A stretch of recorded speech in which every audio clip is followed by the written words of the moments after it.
আসসালামু আলাইকুম রহমতুল্লাহি ওবরকাতুহু। সম্মানিত দর্শক, আজকে যে শিরোনামটি নিয়ে আলোচনা করব এটি মূলত কয়েকদিন আগের ঘটনা। তো এই বিষয়টি নিয়ে চিন্তা করছিলাম যে একটু আলাপ আলোচনা করা দরকার। যে হঠাৎ করে শেখ হাসিনার সঙ্গে লন্ডনে যারা কর্মরত প্রবাসী বাংলাদেশি এবং লন্ডনে যারা আশ্রয় নিয়েছেন আওয়ামী লীগের বড় বড় নেতা, তাদের মধ্যে যাদের নেতৃত্বের পর্যায়ে রয়েছেন এরকম ৮ জন কিংবা ১০ জন শীর্ষ আওয়ামী লীগ নেতা, এর মধ্যে চট্টগ্রামের না সিলেটের যিনি সিটি কর্পোরেশনের মেয়র ছিলেন, তিনি সহ অনেকেই যুক্তরাজ্য আওয়ামী লীগের প্রেসিডেন্ট, সেক্রেটারি সহ যুবলীগের এক নেতা সহ বললাম যে ৮ জন বা ১০ জন তারা লন্ডন থেকে উড়ে গিয়ে দিল্লিতে শেখ হাসিনার সঙ্গে দেখা করেছেন। শেখ হাসিনার সঙ্গে এভাবে ফরমালি সরাসরি দেখা করার ঘটনা এই প্রথম, যেটি আন্তর্জাতিক মিডিয়াতে এসেছে, আমাদের স্থানীয় মিডিয়াতে এসেছে আর সামাজিক মাধ্যমে তোলপাড় পড়েছে। তো কলকাতাতে যারা আছেন তাদের সঙ্গে শেখ হাসিনার নিয়মিত যোগাযোগ হয়, তারা অহরহ তার সঙ্গে দেখা করেন, কিন্তু এগুলো কখনোই সংবাদ শিরোনাম হয় না। তারপর সজীব ওয়াজেদ জয়, সাইমা ওয়াজেদ পুতুল, তারাও তার সঙ্গে দেখা করেন, শেখ রেহানাও তার সঙ্গে দেখা করেন, হয়তো শেখ রেহানা পরিবারের আরও অনেকেই শেখ হাসিনার সঙ্গে দেখা করেন। ওয়াদুল কাদের সঙ্গে হয়তো দেখা হয়েছে, জাহাঙ্গীর কবির নানক, এদের সঙ্গে তো অহরহ দেখা হয়, কিন্তু এগুলো মিডিয়াতে আসে না। এই ঘটনাটি অর্থাৎ লন্ডন থেকে যে সকল নেতৃবৃন্দ, আওয়ামী লীগের নেতৃবৃন্দ এসে শেখ হাসিনার সঙ্গে দেখা করলেন, এটা ঘটা করে মানে পেপারে আসলো কেন? আর এই সময়টাতে লন্ডন আওয়ামী লীগের নেতৃবৃন্দ কেন তার সঙ্গে আসলেন? কেন লন্ডনের বিপরীতে নিউ ইয়র্ক আওয়ামী লীগ, তারা সেটা তো আরও শক্তিশালী, তারা কেন এলো না? কিংবা ধরুন জার্মানির বা অল ইউরোপীয়, যেটা অল ইউরোপীয় আওয়ামী লীগ রয়েছে, তারা কেন গেলেন না? কেবলমাত্র লন্ডনের যারা আছেন, ইউকের যারা আছেন, তারা কেন গেলেন? এটা নিয়ে আলোচনা দাবি রাখে এবং এটা আমাদের রাজনীতির একটা টার্নিং পয়েন্ট।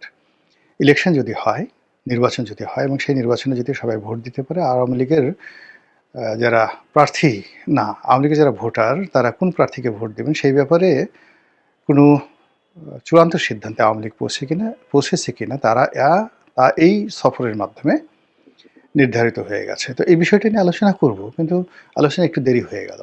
দেরি হয়ে গেল এই কারণে যে এরই মধ্যে অনেকগুলো ঘটনা ঘটে গেছে। তারেক রহমান সাহেবকে অকথ্য ভাষায় গালাগালি করা হলো গুরুত্বপূর্ণ জায়গা থেকে। আবার আমিরে জামাত তার একটি টুইট বার্তা বা এক্স হ্যান্ডেলে তার একটি বার্তা, এটি নিয়ে সারা বাংলাদেশ উত্তাল। এরপরে আল জাজিরাতে তিনি সাক্ষাৎকার দিলেন। বিভিন্ন বিষয় নিয়ে এতগুলো ঘটনা ঘটতে থাকলো একটার পর একটা। সেই ঘটনাগুলো একেবারে হট এবং এগুলো রাজনীতির বাক পরিবর্তন করবে না, কিন্তু সমাজে যথেষ্ট উত্তেজনা তৈরি করেছে এবং নির্বাচনের পথে যথেষ্ট বাধা সৃষ্টি করবে। ফলে ওই প্রসঙ্গগুলো এনে ভিডিও বানাতে গিয়ে এই যে মূল লাইমলাইটে আসা একটি গুরুত্বপূর্ণ বৈঠক, যেটি কিনে রাজনীতির কোর্স অফ অ্যাকশন পাল্টে দিবে, তো সেটা নিয়ে আলোচনা করতে একটু দেরি হয়ে গেল। আমি মনে করি যে শেখ হাসিনার সঙ্গে লন্ডনে যে আওয়ামী লীগ নেতৃবৃন্দ রয়েছেন তাদের যে সাক্ষাৎ, এই সাক্ষাতের পেছনে জামাতের একটা ভূমিকা আছে আমি মনে করি। কেন? আপনারা জানেন যে বাংলাদেশে জামাতের যে ভূমিকা বা বাংলাদেশে জামাতের যে শক্তিশালী সাংগঠনিক ক্ষমতা এবং বুনিয়াদ, এটি সংখ্যার বিচারে অনেক বড়, কিন্তু যদি আপনি তাদের কৌশলগত পুঁজি বলেন, ফান্ডামেন্টাল স্ট্রাকচার বলেন, বেসিক স্ট্রাকচার বলেন, গবেষণা সেল বলেন এবং আশ্রয় সাহারা বলেন, ওটি লন্ডন। জামাতের যখন খুব খারাপ অবস্থায় গেছে, ঠিক সেই সময়টাতে জামাত তাদের তাবলিগি কর্মকাণ্ড, গবেষণা কর্মকাণ্ড সব কিছু তারা লন্ডন থেকে তারা পরিচালনা করেছে। আপনাদের অনেকের হয়তো মনে আছে, হাফেজ মুনির উদ্দিন ইস্ট লন্ডন মসজিদের খতিব ছিলেন এবং লন্ডনে যারা থাকেন তারা জানেন যে ইস্ট লন্ডন মসজিদ এবং এটার যে খতিব সেখানে মুসলিম কমিউনিটির মধ্যে কতটা গুরুত্বপূর্ণ। কিংবা আপনারা যারা জানেন যে মাওলানা আবুল কালাম আজাদ এরশাদের জমানা থেকে, মাওলানা আবুল কালাম আজাদ ওই যুদ্ধাপরাধীর হিসাবে যাকে অভিযুক্ত করার পর যিনি পালিয়ে গিয়েছিলেন এবং সম্প্রতি সময় তিনি এসে আবার আত্মসমর্পণ করেছেন। তো এই ভদ্রলোক মূলত জামাতের লোক, কিন্তু জামাতি বুদ্ধিজীবীর তকমা বাদ দিয়ে একজন ইসলামী স্কলার রূপে উনি এবং কামাল উদ্দিন জাফরি, এই দুজন মানুষ যেভাবে জামাতকে এগিয়ে নিয়েছিল ইন্টেলেকচুয়াল লেভেলে, পুরো এরশাদের জমানা, পুরো বিএনপির জমানাতে টেলিভিশন খুললেই আপনি দেখতে পারতেন কামাল উদ্দিন জাফরি এবং সেই মাওলানা আবুল কালাম আজাদ, এই দুজন। বাকি অন্যান্য যারা স্কলার তাদের তখনও তৈরি হয়নি। আর আমলাতন্ত্র এবং ইন্টেলেকচুয়াল লেভেলে পুরো জামাতি যে গ্রুপ, আজকের যে যা কিছু দেখেন, এদের ফাদার বলা হয় শাহ আব্দুল হান্নানকে। এবং সেই শাহ আব্দুল হান্নান যখন বাংলাদেশ ব্যাংকের ডেপুটি গভর্নর ছিলেন এরশাদ জামানাতে, তখন থেকে তিনি জামাতকে অর্গানাইজ করছেন পুরো আমলাতন্ত্রের মধ্যে। বোঝার চেষ্টা করুন। তো সেই শাহ আব্দুল হান্নান এরশাদ জামানা থেকে আমলাতন্ত্রে, মিডিয়ার যে জগৎ এবং ইসলামী প্রচার এবং প্রোপাগান্ডাতে বাংলাদেশে একদিকে সেই কামাল উদ্দিন জাফরি আর অন্যদিকে মাওলানা আবুল কালাম আজাদ ইন্টেলেকচুয়াল লেভেলে। আর মাঠে ময়দানে তারা দেলোয়ার হোসেন সাঈদীকে এখন যেভাবে তারা সেই মিজানুর রহমান আজহারিকে ব্যবহার করছেন, তখন দেলোয়ার হোসেন সাঈদীকে তারা ব্যবহার করেছেন। এবং সাঈদী সাহেব সেই ডিবির অফিসে ইন্টারোগেশনে যে কথাগুলো বলেছেন, আমি এগুলো বলতে পারবো না, আই নো ইট। এনিওয়ে, তো করে তারা আগে ইসলাম, আজকে তাদের যে প্ল্যাটফর্মগুলো তৈরি হয়েছে, সেই প্ল্যাটফর্মগুলো তারা তৈরি করেছেন পথে ঘাটে মাঠে এরশাদের জমানা থেকে। আর এই পুরো জিনিসগুলো বিভিন্ন অর্গানাইজেশনের মাধ্যমে, সংগঠনের মাধ্যমে তারা পরিচালনা করতেন লন্ডন থেকে। সেখানে হাফিজ মনির উদ্দিন, তিনি দেলোয়ার হোসেন সাঈদী সাহেবের বিআই, কামাল উদ্দিন জাফরি দেলোয়ার হোসেন সাঈদী সাহেবের বিআই। পারিবারিক বন্ধন দিয়ে সব দিয়ে, মানে জামাত যে অর্গানাইজটা লন্ডন থেকে করেছেন, তার প্রেক্ষিতে আজকের জামাত এই জায়গাতে এসে পৌঁছে গেছেন। এখনও যদি ভবিষ্যতে জামাতের বিপদ আসে, তাকে আবার সেই লন্ডনমুখী হতে হবে। তো সেই লন্ডনে তাদের বিভিন্ন এজেন্ট রয়েছে, গুপ্ত এজেন্ট রয়েছে। সেই গুপ্ত এজেন্টরা অবাধে তারেক রহমান সাহেবের চারিদিকে ছিলেন, এখনও আছেন। এবং এদের অনুমতি নিয়ে মির্জা ফখরুল সাহেবকে, আব্দুল আল মিন্টু সাহেবকে, এদের অনুমতি নিয়ে রুহুল কবির রিজভী সাহেবকে তারেক রহমান সাহেবের দরবারে হাজির হতে হতো, বা এখনো হচ্ছে। এবং এরা কারা বলতে পারবেন না, আপনি বলতে পারবেন না। তো এটা মানে এই যে সন্দেহটা আমি ধরাই দিলাম, সেই সন্দেহটা স্বয়ং বিএনপির শীর্ষ পর্যায়ের নেতৃত্ব ইনক্লুডিং তারেক রহমান সাহেবের মধ্যে আছে, এবং এই বিনয়টা তারা তৈরি করেছে লন্ডনে।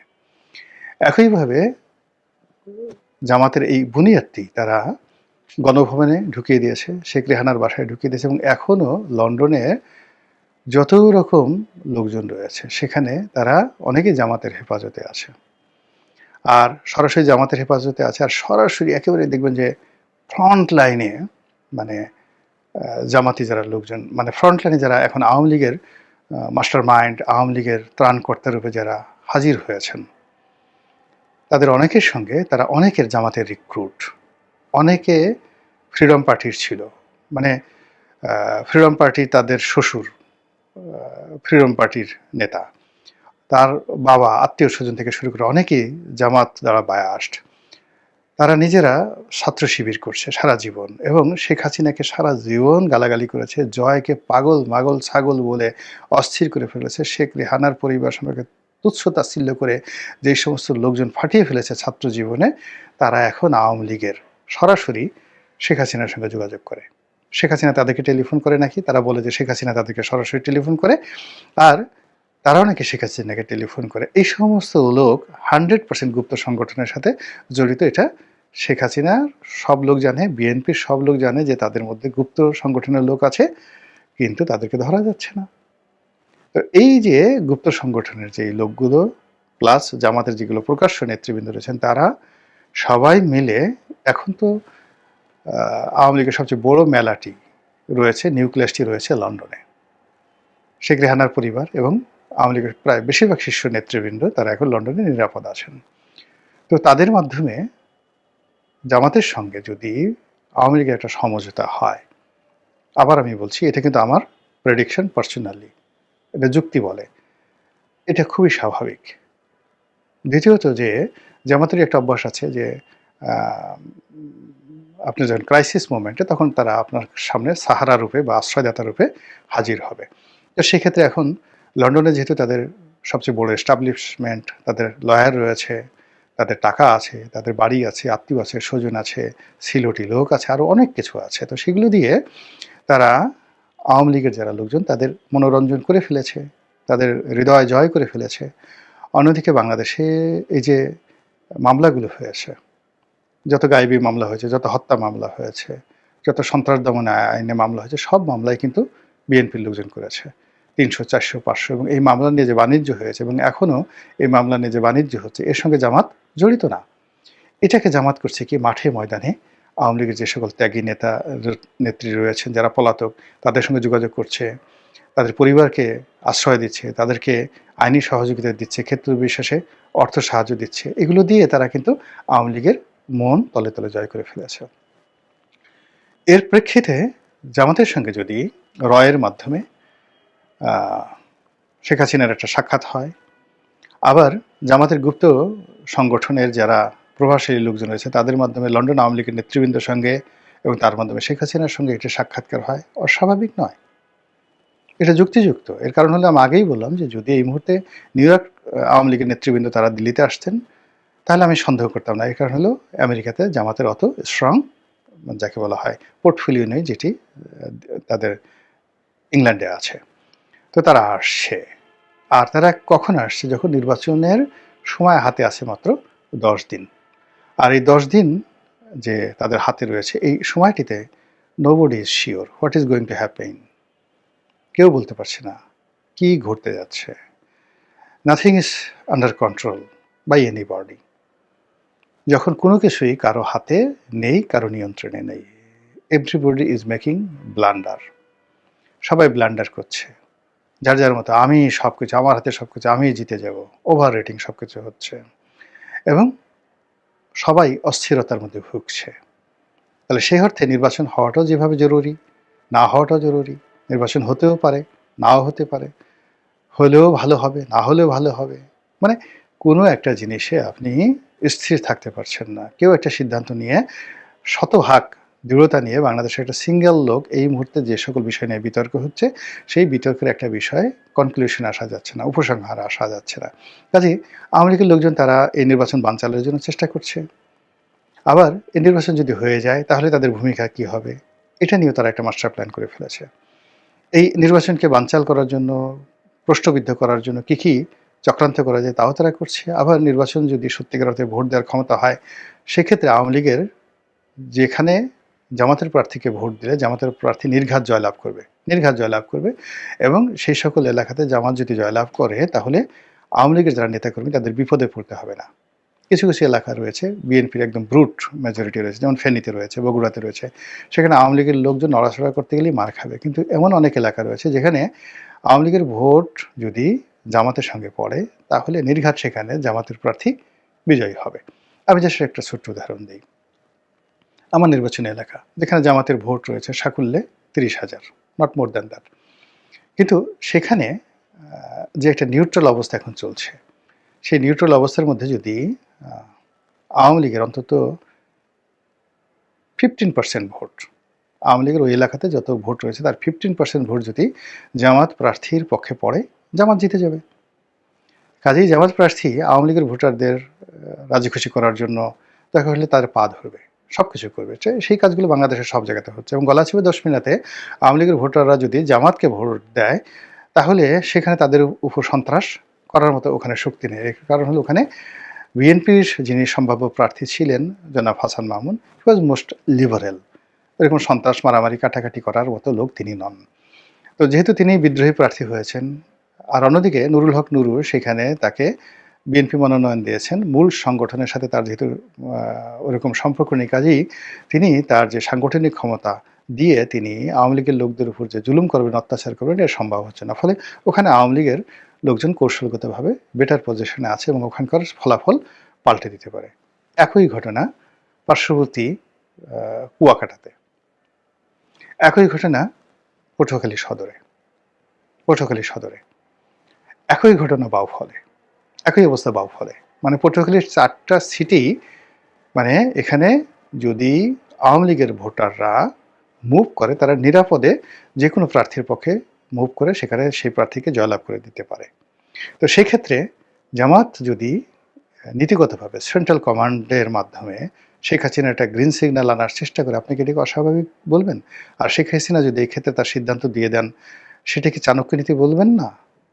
আর তাই যদি হয়, তাহলে নির্বাচনের মাঠে আমরা যে সকল জরিপ করছি, যে সকল স্পেকুলেশন করছি, যে সকল কথাবার্তা বলছি, উত্তেজনা দেখাচ্ছি, সব কি উল্টে যাবে না? আল্লাহ ভালো জানেন। আসসালামু আলাইকুম ওয়া রাহমাতুল্লাহি ওয়া বারাকাতুহু।